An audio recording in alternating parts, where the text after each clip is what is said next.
자, 신약의 형성사를 보겠습니다. 신약의 형성사는 이제 구약은 했고요.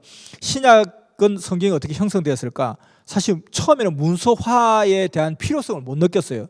이미 이때는 구약 때보다 훨씬 더 많이 발전했기 때문에 문서가 충분히 가능했지만, 근데 문서화할 필요가 없었다는 거죠. 왜냐하면은 구약 성서로도 충분하다는 생각과, 그리고 우리는 예수님한테 충분히 듣고 그 제자들한테도 충분히 듣고 우리는 보고 있다, 이렇게 되었고요. 그리고 그때 당시에 이제 종말론적인 인식이 있었습니다. 이제 곧 주가 오신다, 곧 세상이 끝날에 온다, 이런 입장이었기 때문에 지금 뭘 지금 책을 쓰고 말고 하냐, 이제 곧 세상 끝나는데, 이런 종말론적 의식.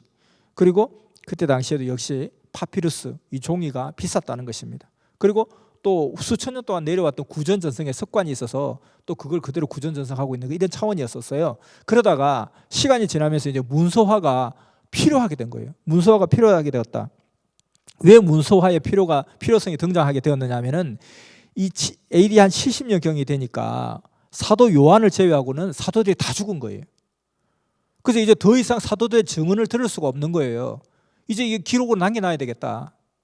이렇게, 그래서 문서화의 필요성이 그때 대두되기 시작한 거고요. 그리고 이제 헬라 세계로 복음이 전파되기 시작했잖아요.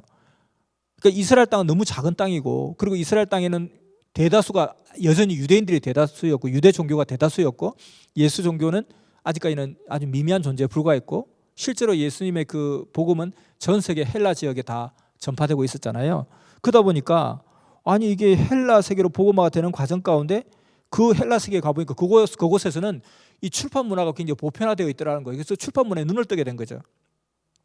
그래서 실제로 최초의 복음서, 사복음서 중에 최초의 복음서는 마가복음이잖아요. 그 마가복음이 로마에서 저술이 되고 발행이 되었죠. 그래서 헬라 세계로 복음화가 되면서 그곳에서 출판 문화에 눈을 뜨게 되었다. 그리고 이제 세 번째는 이제 박해로 인해서 이 사도들이 또 제자들이 이동을 하기 어렵다는 거예요. 이동하기 어려우니까 어떻게 되겠어요? 몸을 대신해서 문서가 가서 말씀을 전하게 해야 되겠다. 그래서 문서화가 필요하게 되었던 거죠. 그리고 여기서 복음을 전하다 내가 다른 곳으로 가게 돼야 돼요.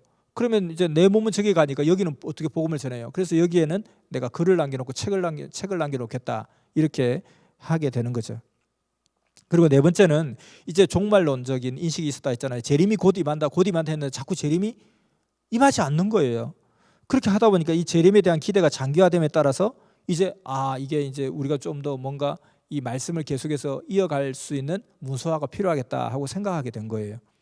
그리고 다섯 번째는 이 복음의 왜곡을 막아야 되겠다. 어떤 사람이 영적 계시를 가지고 자꾸 내 영적 계시를 받았다, 내 꿈에 하나님이 이렇게 말씀하셨다, 꿈에 예수님이 이렇게 말씀하셨다, 이런 어떤 영적 계시가 자꾸 나오다 보니까 이거 누구도 공인할 수밖에 없는, 그리고 누구도 인정할 수밖에 없는 그 딱 그냥 못을 딱 활자로 못을 박아놔야 되겠다. 이 복음의 왜곡을 막기 위해서 문서화가 필요했다는 것입니다. 그리고 마지막으로는 여섯 번째는 모든 문제 해결의 표준을 삼기 위한 최고의 권위, 그 예수님의 은행, 예수님이 하신 그 말씀, 이것을 모든 문제 해결의 표준을 삼고 지표를 삼기 위해서 이걸 갖다 명문화해야 되겠다라는 것이 문서화될 필요성이었습니다. 그래서 이제 구전되어 오던 것을 문서화하기 시작한 거예요. 그리고 나서 근데 이제 예수님 사후에 최초의 복음서도 예수님 사후에 한 30년, 40년이 지나서 나오게 됐잖아요. 근데 이 과연 신빙성이 있을까? 이 3, 40년 지난 이야기인데 이제 와서 쓰는데 이게 신빙성이 있을까? 좀 확대되는 건 아닐까? 변질되는 것은 아닐까? 왜곡되는 것은 아닐까? 여기에 대해서 걱정을 하게 되는 거죠. 그래서 여기에 대해서 좀 이게 방지하는 것이 어떤 것이냐면은 당시의 사람들이 기억력이 굉장히 좋았다 그랬잖아요. 또 두 번째는 뭐냐면 이 좀 더 뭔가 그 핵심에서 벗어나거나 조금 아닌 것 같다는 것은 바로 적극적인 공격이 들어옵니다. 그거 이상하다. 그건 아닌 것 같다. 그건 틀린 것 같다. 조금만 이상해도 바로 의심의 공격이 들어오게 되는 거예요. 탈선적 표현은 적극적인 공격을 받게 되더라는 겁니다. 그래서 공통된 기억, 나도 그렇게 생각해, 나도 그렇게 알고 있어, 나도 그렇게 알고 있어, 나도 그렇게 알고 있어. 맞아, 이건 됐어 이제. 근데 나는 그렇게 알고 있지 않는데, 이러면은 벌써 그건 탈선적이다 해서 바로 공격이 들어오는 거죠. 그게 이상하다. 그 잠시 스톱 걸자. 그건 확인해 봐야 되겠다. 근데 다른 사람 와서 나도 그거 아니라고 생각해. 그러면 이거는 바로 그냥 인정받지 못하는 경우가 되는 거죠. 그렇게 하면서 이 자체로 정죄가 되는 거죠. 그리고 또 사도들이 구전을 하는 과정마다 늘 반복되는 이야기, 밭에 씨 뿌리니 비유, 당자 비유, 늘 반복되는 이야기가 계속 나온다는 거예요. 그것은 이제 모든 사람들이 막 귀에 못이 박히도록 막 듣는 말씀이고, 그러니까 이거는 맞다, 이거는 틀릴 리가 없다, 이렇게 많은 사람들이 이렇게 많이 동시에 이렇게 똑같이 이야기할 때는 이거는 분명히 맞을 거다 해서 늘 반복되어 쓰여진 내용들, 이런 것들이 이렇게 또 이제 인정되고 이러면서 이 예수님 사후에 30-40년이 지난 뒤에 처음으로 쓰여진 이 책에 대한 신빙성이 과연 있을까, 확대되고 변질되고 왜곡된 것은 아닐까에 대해서 우리가 조금 걱정을 접어도 되지 않나, 이렇게 이야기할 수 있습니다. 자, 이제 성경의 형성 과정을 보면 아까 사건 사실, 그리고 거기에 대한 해석, 그리고 거기에 대한 구전, 문서화, 수집, 편집, 정경화 이렇게 되는데, 자 이제 그러면은 신약 성경도 사건과 사실은 있었죠. 거기에 대한 해석, 그리고 구전까지 왔죠. 그리고 이제 문서화를 하는 과정에서 어떻게 이제 문서화가 되고 수집이 되고 편집되는데 어떻게 편집이 될 것이냐, 이렇게 보면 사복음서의 편집 내용을 한번 살펴보겠습니다. 사복음서의 편집 내용은 사실은 가장 그 주 소스가 되는 게 Q 자료라 그래요. Q 자료는 뭐냐면은 그 크렐이라는 하나의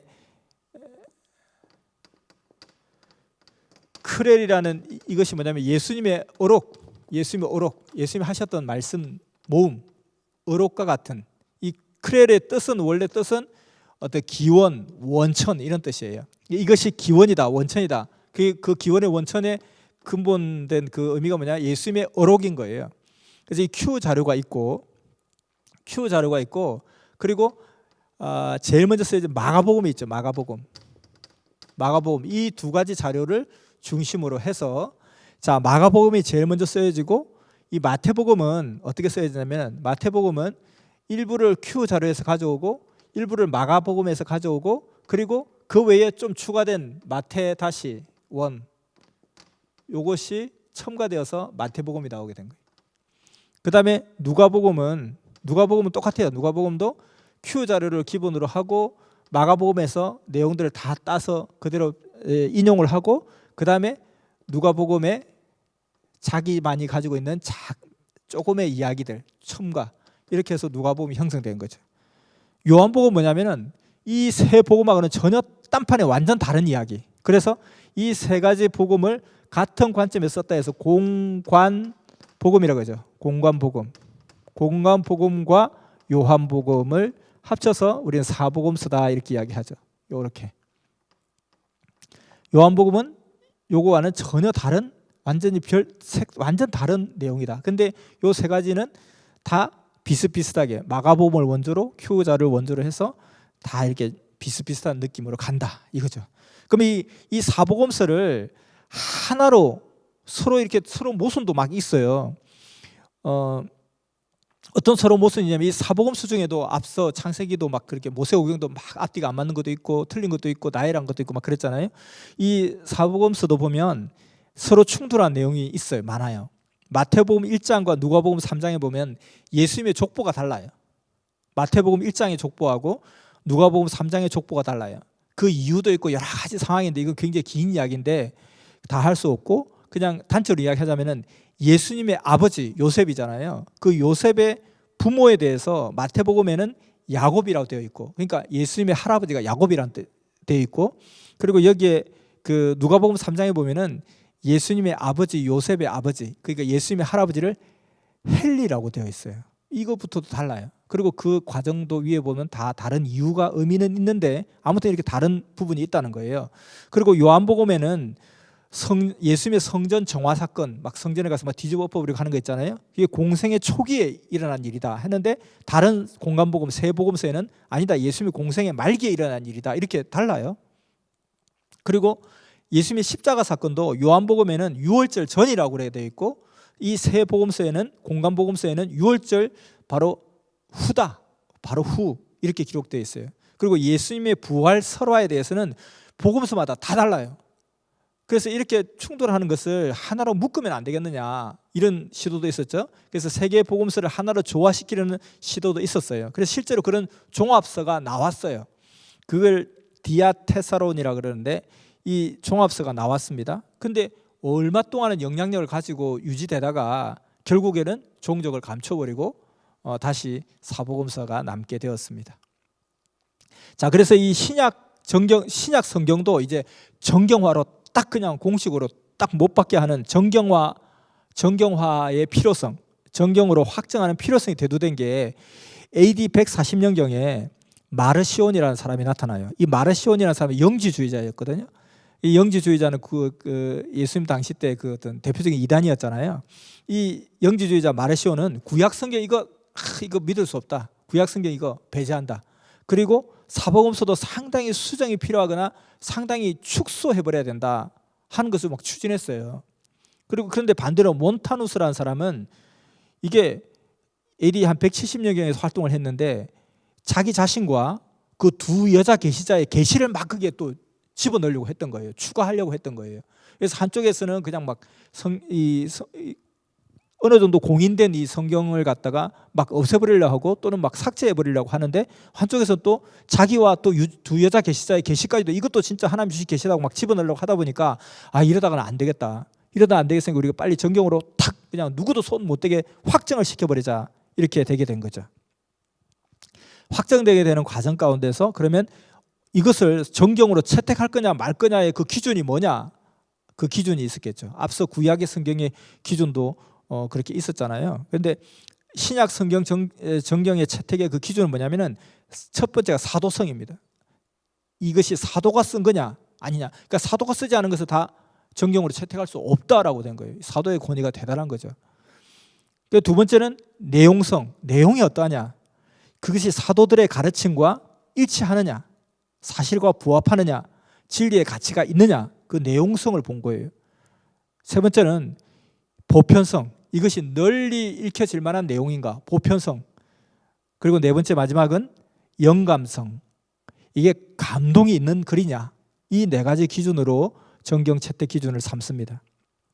그래서 이 네 가지 기준에 의해서 채택을 하는 과정 가운데 지금 신약 27권에 있는 책 중에 7가지 책이 계속해서 의심을 받고 공격을 받습니다. 그래서 7의서라고 해요. 이 7의서는 뭐냐면은 이 정경 형성 초기에 인정받지 못했던 책이죠. 그 지금 현재는 간신히 이제 성경 27권에 신약 27권 들어온 책인데 히브리서, 베드로 후서, 야고보서, 요한 2서, 3서, 1서는 아니고요. 그리고 유다서, 계시록 이렇게 7의서가 있습니다. 왜 7의서가 되었느냐? 아까 사도성, 내용성, 보편성, 영감성 이 네 가지 기준 중에 제 1번이 되는 사도성에 많이 걸렸어요. 사도가 기록한 게 아니다는 거죠. 그래서 히브리서는 저자가 분명하지 않습니다. 근데 충분한 가치는 있는데 저자가 분명하지 않아요. 그래서 계속 빼야 된다 이렇게 했는데 결국은 이걸 사도 바울의 저작으로 돌립니다. 그러면서 히브리서가 들어오게 되고요. 그리고 야고보서는 예수님의 동생의 글이다. 사도의 글이 아니다. 해서 배제를 계속 당하는 입장이었고요. 유다서도 예수님의 또 다른 동생, 그러니까 야고보라는 동생과 유다라는 동생이 있었다는 거예요. 그래서 그 유다라는 동생이 쓴 책이다. 그래서 그랬고요. 이런 식으로. 자, 그래서 이렇게 하다가 정경으로 확정된 것은 언제냐면 AD 397년도에 카르타고 종교회의에서 최종 27권으로 확정이 되게 됩니다. 그러니까 이게 신약 정경도 약 70년, 50년 경부터 쓰여져서 약 400년에 쓰여지니까 약 350년, 400년 동안의 과정을 통해서 정경으로 확정이 되는 거죠. 자, 그렇게 성경으로 확정된 이후에도 계속해서 끊임없는 이의 제기를 받습니다. 이건 빼야 된다, 이건 빼야 된다. 1516년 에라스무스는 이 사람은 헬라어 문서를 처음으로 편집한 사람입니다. 에라스무스는 그 옛적의 그 논란이 되었던 문제를 다시 끄집어내면서 그 7의서에 대해서 또 비판적인 내용을 제시하면서 이거 빼야 된다 주장을 하게 된 거고, 그리고 뒤에 종교개혁자 루터도 그 7의서는 아닌데 그 7의서 중에 특히 4권의 책에 대해서는 강력하게 문제 제기를 합니다. 히브리서는 배교자에 대한 두 번째 사죄를 허락하지 않는다 하는 이유로 책 못마땅하다 이렇게 생각했고요. 야고보서는 믿음보다는 행위를 더 강조한다. 행함이 없는 믿음은 죽은 믿음이라 뭐 이런 내용들 있잖아요. 그래서 믿음보다 행위를 더 강조한다고 해서 이걸 빼야 된다고 했고, 또 유다서는 베드로후서에 그냥 베드로후서의 뒤편 내용 붙인 것을 그냥 따로 뗀 거다. 그리고 그리스도에 대한 확실한 증거가 없다 하고 유다서를 공격했고요. 그리고 계시록은 뭐냐면 너무 애매하다. 내용이 뭐 그냥 아리까리하고 애매한 내용이다. 그리고 그리스도를 제대로 못 가르친다 하면서 비난하면서 이걸 빼야 된다고 주장을 했습니다. 그래서 루터가 한 일 중에 큰 일 중에 하나가 뭐예요? 라틴어로 성경을 번역한 거잖아요. 라틴어로. 그때 당시 유럽의 공용어였던 라틴어로 결국은 번역한 것인데, 그 번역하면서 이 네 가지 이 네 권의 책은 이미 1000년 전에 자기가 이 썩을 쓰기 전에 1000년 전에 397년도에 정경화가 확정된 것을 자기가 막 아니라고 확 빼기는 어려우니까, 그래서 23권만 번호를 딱딱딱 붙여놓고, 그리고 나서 이 네 권은 뒤로 몰아가지고 네 권이 이 책이 딱 끝나고 나면 뒤에 공란을 두는 거예요. 몇 장을 넘겨도 공란이 나오는 거예요. 공란이 나오게 해놓고 그 다음에 네 권을 실어요. 그걸 막 자기가 임의로 뺄 수는 없으니까 실긴 실었는데 그냥 23권까지만 딱 번호 붙여서 하고, 그 다음에 공란을 두고, 그 다음 한참 뒤에다가 이 네 권을 실는데 그 네 권에는 번호도 붙이지 않았어요. 이게 27권까지 없는 거죠. 근데 27권 다 번역은 해서 올려는 놓았는데 중간에 뻥 띄워놓고 이제 끝났다. 이제 사실 끝났는데 뭐 그냥 이거 뭐 봐도 되고 안 봐도 되는데 그래도 뭐 있으니까 올려놓을게요 하고, 이거는 질이 떨어진다는 표현이죠. 이거는 뭐 질적으로 뭐냐 안 봐도 돼. 근데 그렇다고 버릴 수도 없고 그냥 그렇게 해놓은 거죠. 질적으로 낮은 수준임을 표시하는 마치 외경 취급하는 그런 입장이었습니다. 그래서 그렇게 표현을 했다는 거죠. 그런데 결국은 397년도에 그 카르타고 종교회에서 한 것처럼 지금 이제 신약 27권 이렇게 형성이 되어 있는 거예요. 자, 이제 결론으로 주가 말씀하셨죠. 이 바울 서신은 어느 정도 바울이 쓴 건가요? 라고 물어보니까 하나님이 다 썼지. 바울에게 감동을 주어서 하나님이 다 썼지. 그랬습니다.